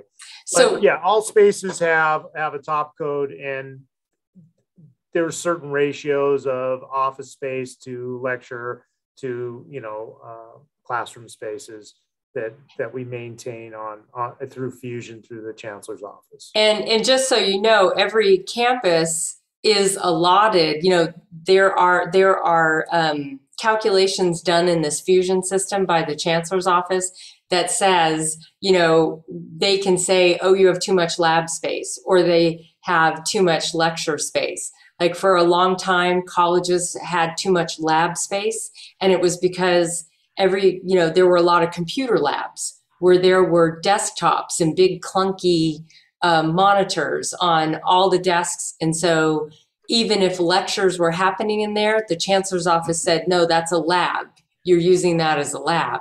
Well, now that we can use laptops, now that students have their own devices, we can have a room that can be a lab or a lecture room. You're only allowed to have there's a calculation out there. So it's not, we can just build a campus as big as we want. If we were a basic aid district, we could, but we're not. Would they say you have too many parking spaces? Or no, they don't make that determination? They don't make that decision. Okay. They don't weigh in on parking. They don't fund us for parking. The only way that we can build parking is with the proceeds of our parking fees, as well as through bond projects. We cannot use state dollars on parking. Are we near the cap of academic spaces? I don't think so, but I don't think we've got a lot of room. And again, faculty, if you asked a biology faculty member or chemistry faculty member, they would like an entire building that is nothing but labs. The theater folks would like 2 extra buildings that are just theater spaces. But you have to balance it out, lecture, lab, and then office space counts as against you, as well, anything that's not classroom or instruction related. So it's a delicate balance. And we could do an explanation on this. We could have HGA going forward come and explain this to you. It is kind of confusing. The only one thing I would offer, Trustee Silver, would be that based on this new designation, there isn't a loss of the academic space square footage that was described in the original facilities master plan. Yeah. This does not infringe on any of the gained space. It only sort of, the west lot, and Richard can correct me if I'm wrong, was always expressed as a potential area for parking. Mm-hmm. The largest difference in what we've described today is simply that the pool location here down to the southeast zone corner, that is the largest amendment I think we are looking today to get some direction on. If everybody is aligned, at least that it makes sense that the pool stays where it is, we can start putting those projections in place and getting an adjusted plan for you all to review, and couple that with some parking studies through our EAR. Sounds good. Okay. Thank you. So the only other question, I want to make sure you guys are okay. So I got my answer to that first one. Yay, thank you. Yes. I would also like your consensus that it's okay for us to kick off and start the feasibility study process for the bond of 2022. Absolutely. Okay, wonderful. Yay. So I've got my 2 decisions that we needed. Now. Now, Trustee Martin, do you want to make a comment now? Well, I'm not sure where the appropriate time is to share this, but okay. I see a lot of pieces. We're at as we discuss this bond, we're at a very unique moment for this college's history. And I think it's fortuitous, it's almost coming at such a unique time as we are coming out of this COVID situation. So if you will bear with me, this could take 3 minutes or so, but I'm gonna kind of just try to lay out a little bit of a vision that I see. And I think pre-COVID, we had dreams of technology solving many of our issues. And the idea was that we could almost, have virtual classrooms everywhere. And to a great degree, that's obviously true. But what we've learned from that is, for many people, an in-person experience is critical. And I think the other thing that we've learned through all this COVID is, in the same way we're trying to design classrooms now to be flexible, we realize that how we distribute education also needs to be flexible, but there will always be an extremely important human component that's best expressed when a teacher and a class can be together in the same relative geographical location. We overlay that concept with the ideas that we just discussed on parking, the fact that traffic probably will continue to get worse, and there'll be greater needs for figuring out ways to try to not have as many parking structures as we just talked about. And what I see happening, and the way things could be coming together, is this is a unique opportunity with this bond for PCC to really take community college education to the next level. And by that, I'd like to say that if we could build on the success we've seen in our satellite campuses, if we can capture this Arcadia space that's becoming available in such a fantastic strategic location, if we can get the campus that we desperately need down in Rosemead, and even look for maybe one other satellite in the other corner, maybe more to the west, we give PCC not only the flexibility within a classroom, but a flexibility within the district, where we can combine technology, physical locations, traffic patterns, bus shuttles, and really reach out to students that need it most. And then you overlay on some of those same campuses where we might go out and purchase some property, this very unique opportunity to combine with a Cal State LA or an APU or somebody and really bring education right to people where they need it most. And when we do that, we're impacting the very students who need it most. And this bond measure is our opportunity to actually move that vision forward and take PCC to levels that we can't even dream of now. One of the things that El Monte has done, El Monte High School has done in their bond measures that was extremely successful was that they carefully showed all the different high schools what part of that bond would benefit that particular school. And I think one of the challenges that we are going to have moving forward to the peripheries of our district in this bond measure, they view PCC very successfully. They think highly of PCC. They think of PCC after our last 2 decades of renovation as being a beautiful and tremendous place.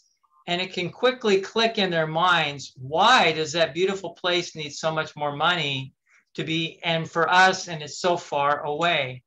So we take a satellite concept to them and we say, this is what this bond, or maybe we do it in 2 steps in the bonds as we talk, this is what this bond does for you locally. We are going to leverage the PCC name, the PCC quality of instruction in various locations, overlaying technology, overlaying a better transportation system between these, where you can easily touch PCC and a PCC instructor face-to-face in person. And oh, by the way, we have these connectivities to your junior and senior year and on to some of these other programs, perhaps at some of these same locations. This is an opportunity of a lifetime. And to me, it centers on a commitment in these bonds to set up satellite locations where we have opportunities to grab them now in Arcadia, where they're needed most in Rosemead, and looking forward in other corners where we can really leverage a lot of changing things to do a tremendous amount of good for the next 50 years for this PCC district. That's my vision. I want this bond to accomplish that vision.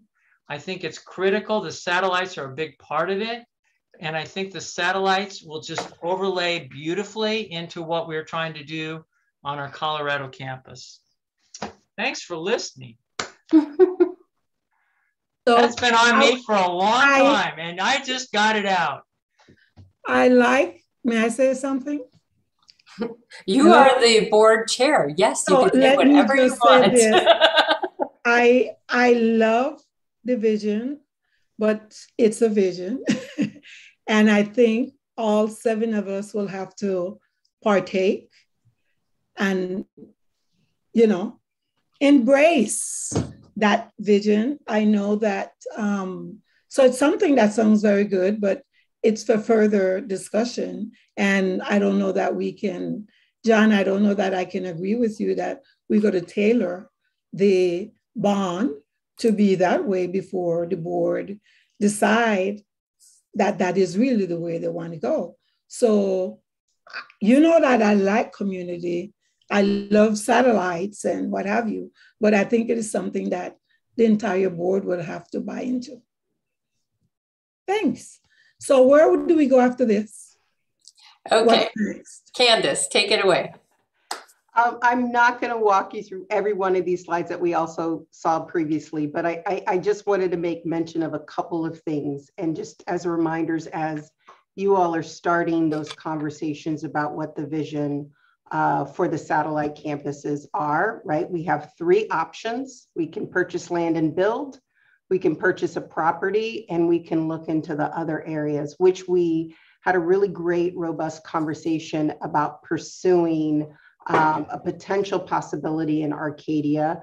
And we've gotten a chance to get out there. We are currently working through some structural designs and looking at the plans to see what is possible in that location.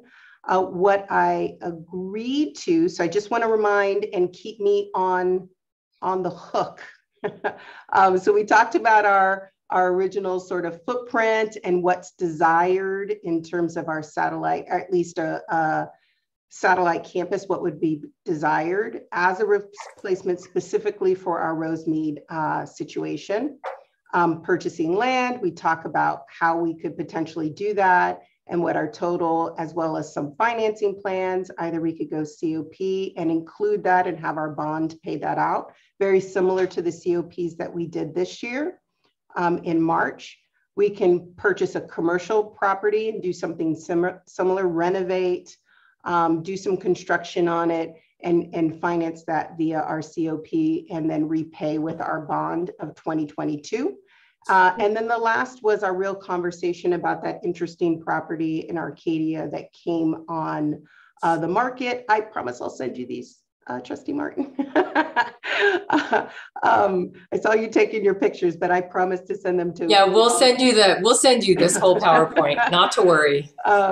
And again, the concept would be, at least with our purchase and construction options, not with the purchase land option, but the purchase and commercial or Arcadia. I think the great strategy would be COP in the near future with a repayment with our bond, because some of those decisions have to be made fairly quickly because the market is going to determine what's available at any given time.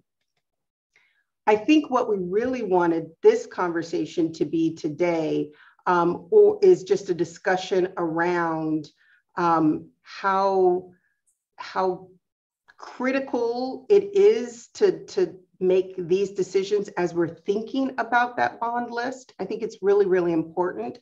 And so we could do that now. I mean, we've heard Trustee Martin's a very impassioned plea around the vision. And so I think that's really great. We could hold that for our November closed session topic, which I agreed to. I just want to remind you that we will be providing an FTS calculation on our existing footprint in Rosemead. We're using that data to also give some information about the Arcadia and or a future commercial property in any one of those locations, like what is enrollment and apportionment and what's the revenue that we could generate from these new properties, and then also some demographic data for that existing location. So I just wanted to again, put myself on the hook and said, I've already promised this bit of information that we're going to deliver in our closed session at the next board meeting. Sounds good. Okay, any questions about that? Trustee Silver. Can you tell us where in Arcadia the possibility is, or? Sure. What I'll do is I'll include that in our information slides when we share that out to the board. Okay. And we're actually really lucky that El Monte Union High School District decided to uninvite us to their property now, because as John said, the timing is really outstanding. So, well, yes and no, because them disinviting us means we need a solution. So on that level, the fact that we found Arcadia and that this is probably a viable place for us, yes. But what we're going to have to go through to remedy the El Monte thing, I don't know. But I hear you. Yeah, it's a blessing and a curse. Yeah. Okay. Are we going to be? Oh, Trustee Chen Lau? Oh.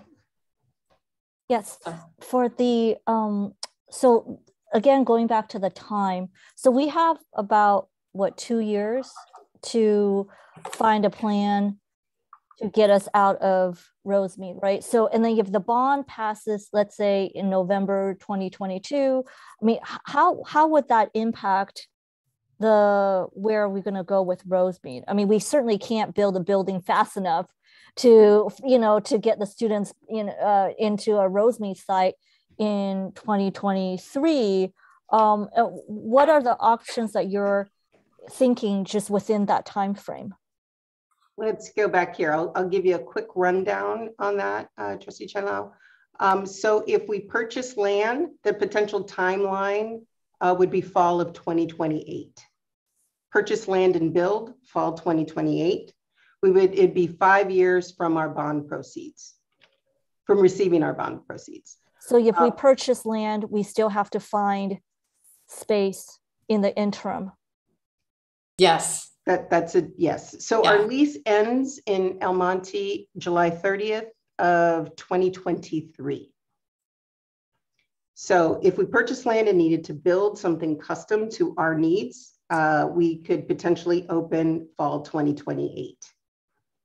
But if we go with the Arcadia site, then we would have a site to absorb some of that. And we do have the Bentel property that we rent across the street from where our Rosemead Center is.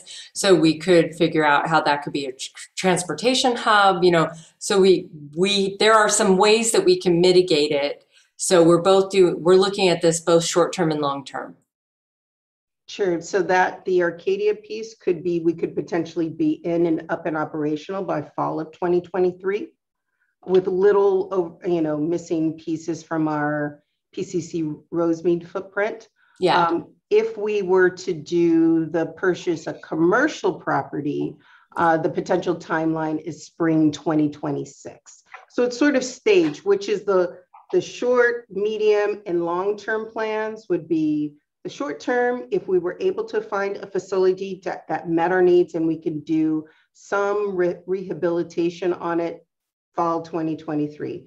The second, less lengthiest option would be purchasing a commercial property, which has some bones and structure to it, but we'd still need to do some level of deep construction on that.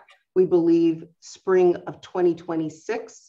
With the longest sort of future planning piece, sort of that laying out that longer term strategy of purchasing land and building from land up would be that fall of 2028. So it just kind of gives you these little bucket points, these milestones that are possible. Okay, Trustee Brown and Trustee Martin. Well, from my perspective,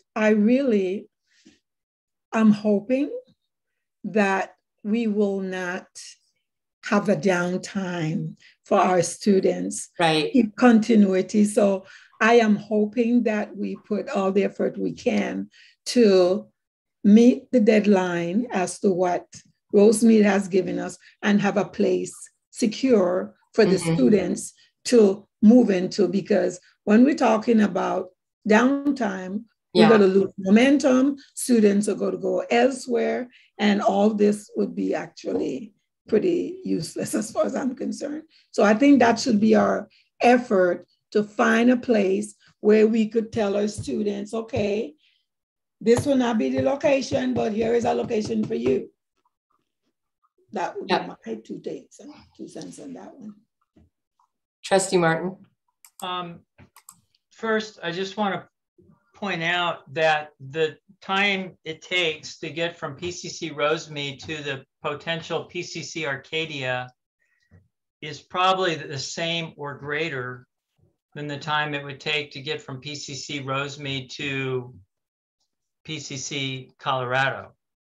And my point with that is Arcadia will not be a replacement for PCC Rosemead. PCC Rosemead in the southern part, if you were to look at the 4 main community colleges in the San Gabriel Valley, or our part of the San Gabriel Valley, PCC, Rio Hondo, Citrus, and East LA, it's like draw an X between those colleges, and that's about where PCC Rosemead is located. So it serves a very unique location that won't be met by Arcadia. That being said, I think the Arcadia opportunity is a tremendous opportunity. It will serve a different clientele. It's got other strategic advantages, its location to the Gold Line, for example. It's something we should very, very seriously consider while we can, but it will not be a replacement for PCC Rosemead.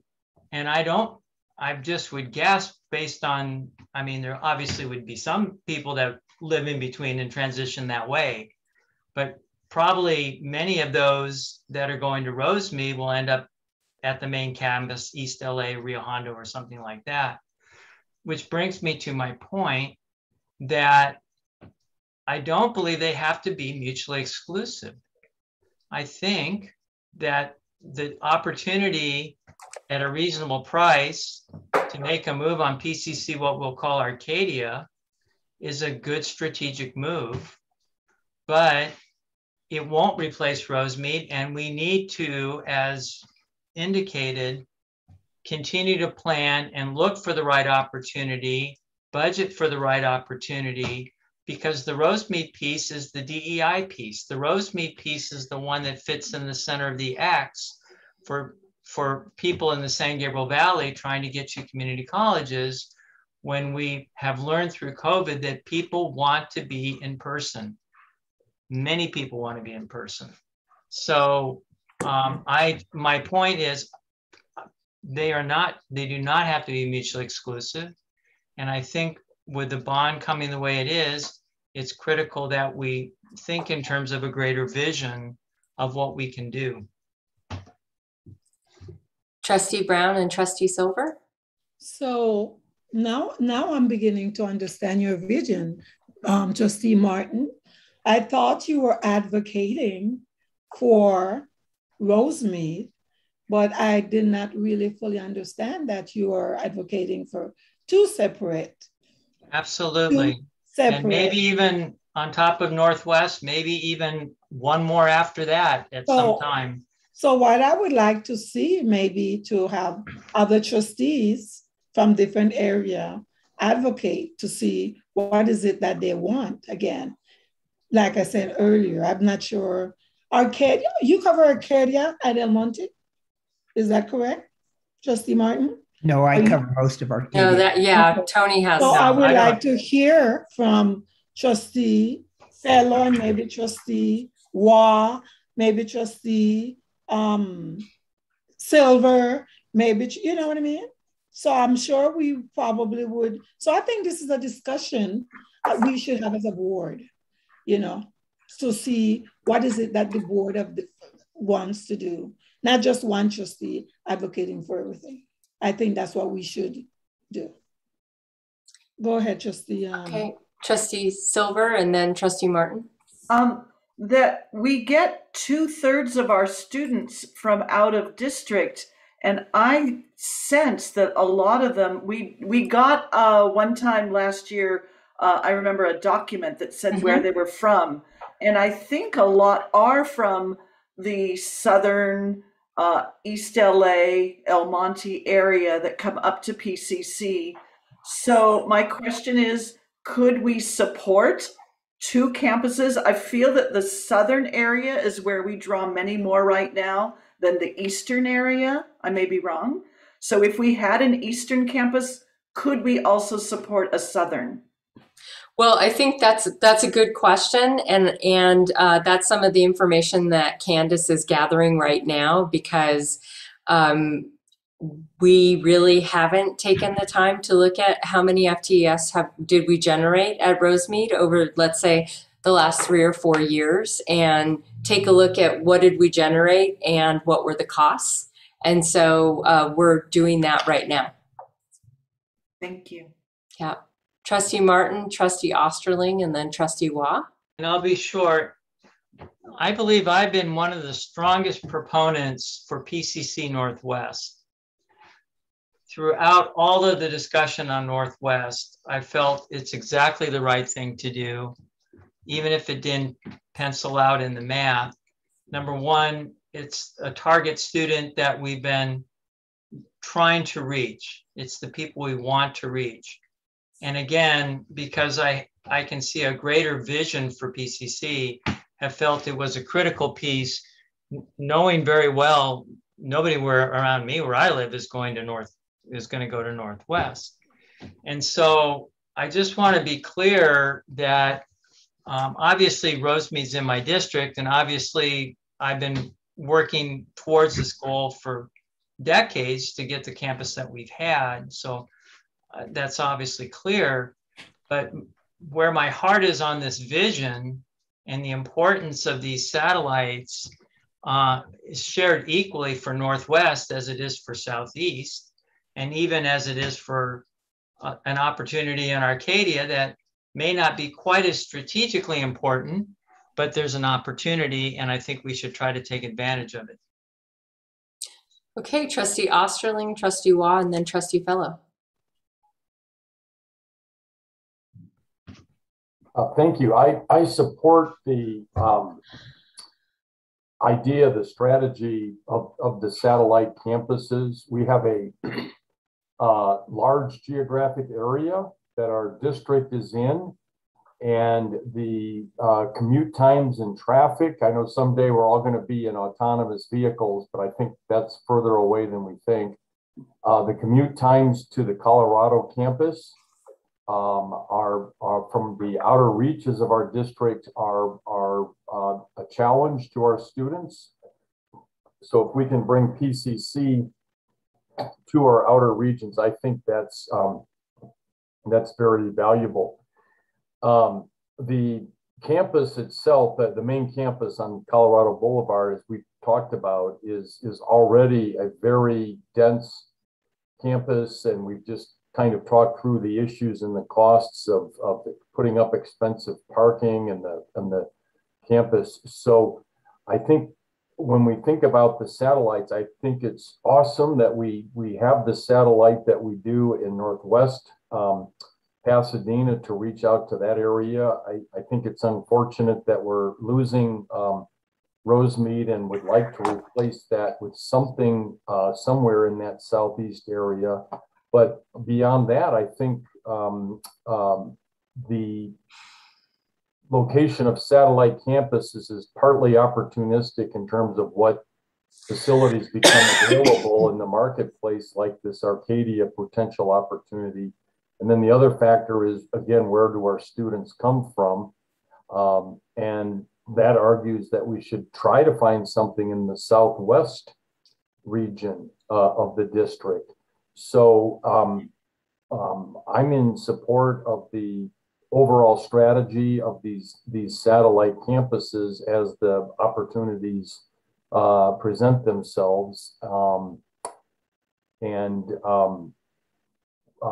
We should try to accommodate that in our overall facilities master plan, and if not in this bond issuance, a future one.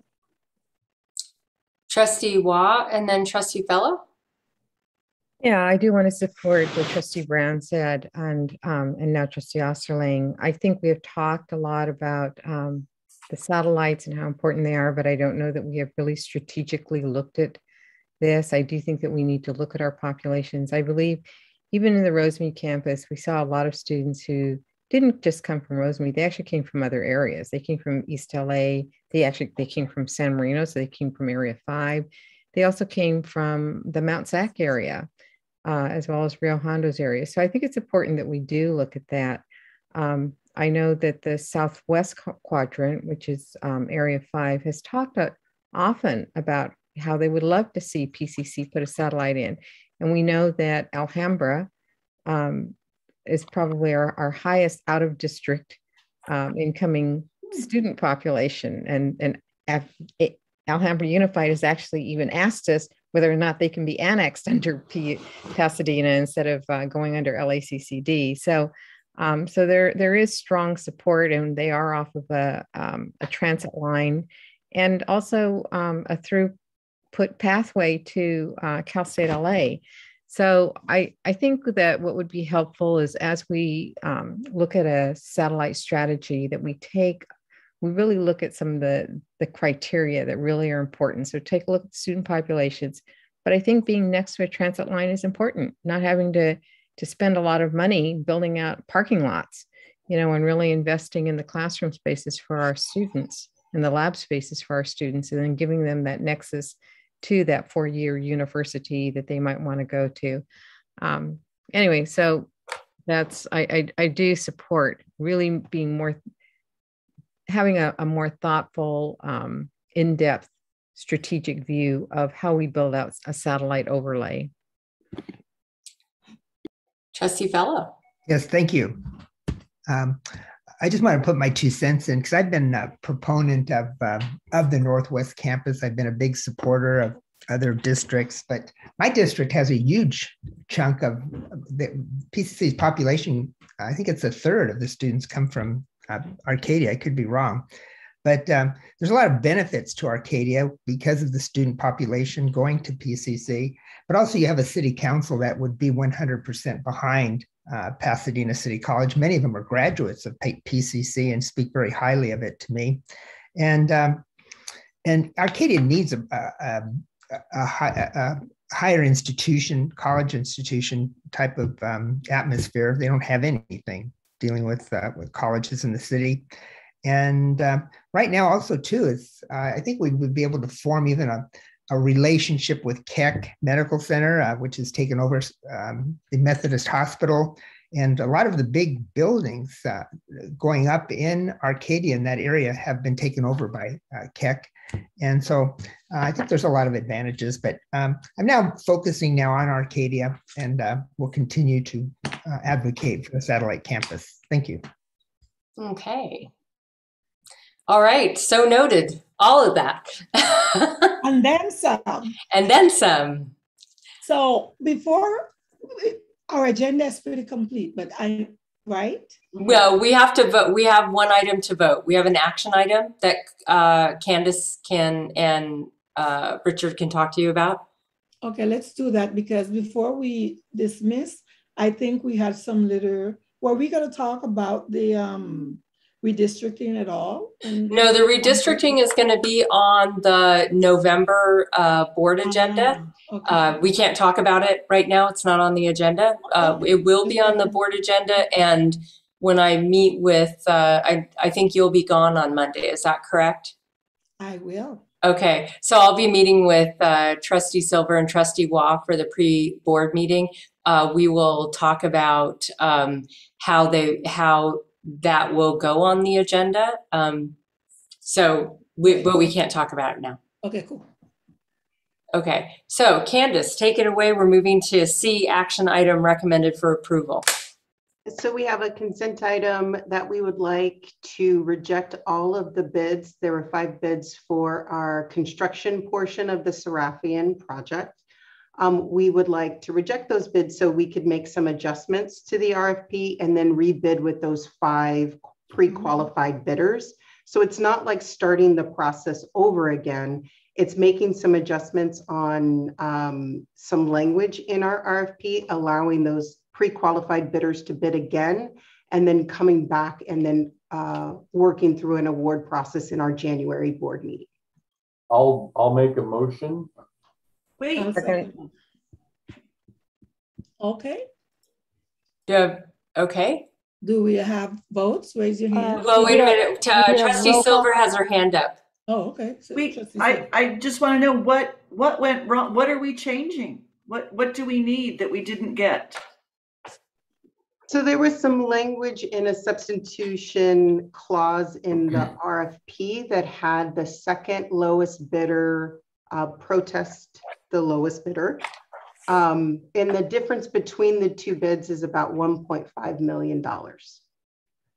So it's important that we make the adjustments that we need and allow all of the bidders to have equitable chance to rebid. I'll use Richard's words, sharpen their pencils and give us another bid for that same project. It's in the district's best interest to do that. Okay, just one more time. What was it that was the wrinkle again? There's a substitution clause. Richard, how about if we have Richard explain what that means in a in a proposal or in a bid? Good evening. So the bid documents required any substitution from specified materials to be listed on a form. Our lowest bidder did not submit the substitution form for an or equal product. The second lowest bidder protested that. And normally this is something that the submittals for materials usually happen after award and in the first 30 to 45 days. So we're kind of amending our we've taken the choice to, one, amend our contract bidding documents to match industry standards for the submittal phase for materials. And also, you know, we're putting it back out to bid so that the opportunity, we had 2 bidders that did not bid on it out of the 5 pre-qual. So we're giving an opportunity also for them to rebid the project. Okay, Trustee Martin and Trustee Osterling. So I think what I'm hearing is you're weighing the cost of potential litigation and delay based on potential litigation. Yes. Because the idea of bidders sharpening their pencils in today's environment, I don't think that happens. I think it's just the opposite. I've got bids, fortunately, that we've accepted that they're coming back to us telling us, because it happened to be a not-for-profit that I'm working with, that they're going to eat it, but I don't think it's going to be much sharper. But I guess the litigation is driving this, yes? I would just say, Trustee Martin, the fortunate part is all of the bidders saw the bids of each other. So the difference between and the desire to get the project may cause them to think again. It may not. Well, the legal exposure is really the legal exposure, and dragging this out anymore is really just the time. Yeah, I get it. Okay. We want to open. We want you all to start seeing some buildings go up. Trustee Osterling? How long will it take to redesign the RFP, put it back out to bid, and get the bids, and how will that impact our completion schedule? Richard, do you want to chat about the meeting? Certainly. We're already in process of redesigning the bidding documents. We already had a meeting with purchasing, and we've already had a conversation with legal counsel. We are anticipating a 60 to 90-day delay from our original schedule. So we're bringing this to you as fast as we can. That's within the normal protest periods, the normal review periods. And we're looking at this as we could potentially have this ready as soon as December 23rd, but we're more likely we will be in the January board for recommendation for award. And so we're looking at, instead of a January of 2023 opening, we would be looking at a summer of 2023 opening. And I just want to say that's why having this study session was fortuitous, because we're not meeting as a board. You're not meeting as a board until the 17th. And so this is an opportunity for us to get a 2-week start on this. So Alex can do the roll call if everyone is, unless anybody has any other questions. There's the motion on the table, right? Or, yes. Okay. And so Alex can do the roll call. Moved in, seconded. Yeah. Yep. Alex? Trustee Chinlau. Aye. Trustee Osterling. Aye. Trustee Brown. Aye. Trustee Silver. Aye. Trustee Waugh. Aye. Trustee Martin. Aye. Trustee Fellow. Aye. Student Trustee Ramirez. Oh, he had to leave, I think. Oh, there we go. The vote is 7-0 with the student trustee absent. Great. Thank you. Okay, now you can adjourn it. And now, Trustee Brown. now this meeting is adjourned. This was a very, very productive meeting. Yes, and thank you, everyone. Really. I appreciate how everything was laid out so nicely. So thank you, and you guys enjoy the rest of your evening. Thank you. You too. Thank you, everyone. Happy Appreciate Diwali, everybody. Happy Diwali. That's right. Thank you for that reminder, Erica. That was great.